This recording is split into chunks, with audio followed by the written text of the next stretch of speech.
All right, on to race number 4 then, which is the first leg of the triple trio, class 4 here, 1650. We stay on the all-weather, headed by Red Elise, drops back into the class where he's been a 3-time winner. All his wins, in actual fact, have been in this grade. Lumen Barber drops into class 4 for the first time. Double Take was a last start course and distance winner, but Karis Teton taking over from Joe Moreira here. London Lucky Star even drops from the 18 back to the 1650. Crown Avenue won over the 1800 metres 2 starts back. So Awesome makes his all-weather debut. King's Race be ridden by Tony Picone and switches from barrier 12 to barrier 3. Lady First, still looking for that first win here at start number 38. Happy Jai Jai down to Impeccable Fella, close to a class drop and has been dealt barrier 14 here. Victor Wong will take £5 off for Richard Gibson. Lumen Barber, Double Take and Wealthy Employee are the horses, Tom, that have been up at Chung Fa in the last month.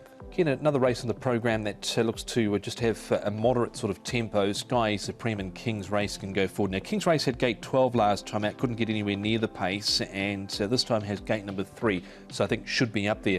Lady First, a long-standing maiden, will need a little bit of luck to get in from gate number 6, but should be able to.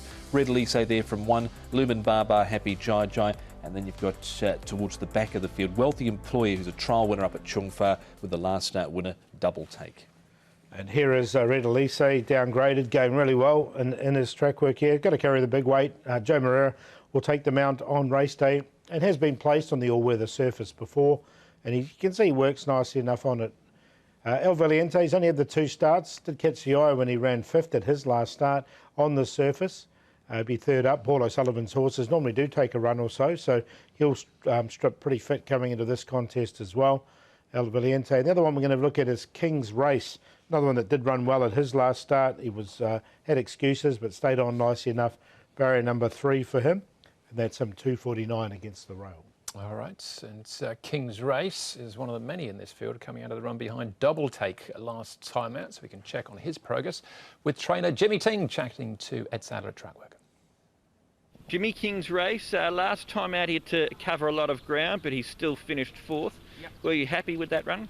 Yeah, I'm happy with that run because this season the horse's form is not so good, but last race is better, and this time the form is better too. I hope that he's get a bit chance. Yeah. Why have you decided to put him onto the dirt recently? Because his trial on the dirt is good, so that's why we try on the dirt, and last time he's run good. Just looking at the field for the race as well, finally he's drawn a decent barrier. Yeah, the barrier is much more better, so I hope that this time he can fast enough to go in front or get good position, and I hope that he can run well. And just looking at his last run as well too, he's still stuck on to run 4th. His only win was over 1400 metres, but do you have any question marks about him handling 1650 metres? I think he can handle, because this season in the 1400 he's not fast enough to go in front. So that's why I think the horse now maybe need a little bit longer distance. That's why I put on the 1650. And we're now into a new year, Jimmy. Your stable's had 13 winners for this season. How would you assess your performance this season? In this moment, it's not so good, not so bad, just so-so. Hope that later will be much more better. There you go, King's Race might be the horse, and sounds like there'll be positive win as well from that low gate. Let's have a look at Red Elise in action here, Tom. This is him on the turf, of course, switching to the all-weather, which he's placed on a couple of times in the past. Yeah, and I didn't put him in the end. Gate number 1, he's now an 8-year-old. His last win came in February of 2019 off 59, so it's been a wee while. He's back on 59 here now, but just not sure he's going quite as well, Paul. Yeah, look, I liked his last gallop leading into it on the surface. As Andrew said, he has been placed on it before, so I will take a chance. I've got him in the numbers. What about So Awesome then, Paul? Again, we're looking at turf form because this is his all-weather debut. Zach Purton rides for Me Choi from barrier 7. It shouldn't be a problem, though, the all-weather. Another one that works well on the surface. He's by Rip Van Winkle, and we've seen that progeny do well on this surface in the past. He's got Zach Purton aboard, and he's trained by Me Choi. So there's a few positives there. I wanted to keep him safe, so I did find a spot for him. I put him on top in the end to hear So Awesome. Me Choi coming onto the all-weather now. Before this run where he ran 5th, he had trialled quite nicely on the all-weather surface, and you can see that was in behind his speed. Fei, who of course came out and won last weekend. So I've got him on top. I think he'll go well on the surface. All right, what about London Lucky Star? He's caught the eye a couple of times, Tom, in action. He's still looking for that maiden victory. He's back at the trials here.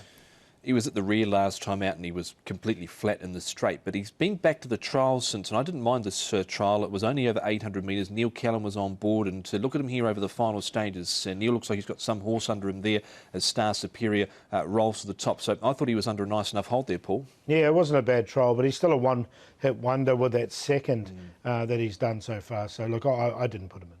Okay, yeah, he's been in and out for me in the past. So on the bench this time round, that's David Ferraris and Neil Callan. Readily say the favourite, Paul. Yeah, got him in for second. I'm going to go with my each-way play in this at El Valiente. We saw him in that race behind King's Race last time. He wasn't far away from him. He's 27-1 at the moment, so I think he represents some value if he stays anywhere near that price. He's only had the 2 runs, and Paul O'Sullivan's tend to improve with the runs. So third up, a second time on the surface. Happy to go with him to beat the favourite Red Elise. King's Race, I thought it was still a good ride from him, and so awesome on the surface for the first time. 9, 1, 10 and 8.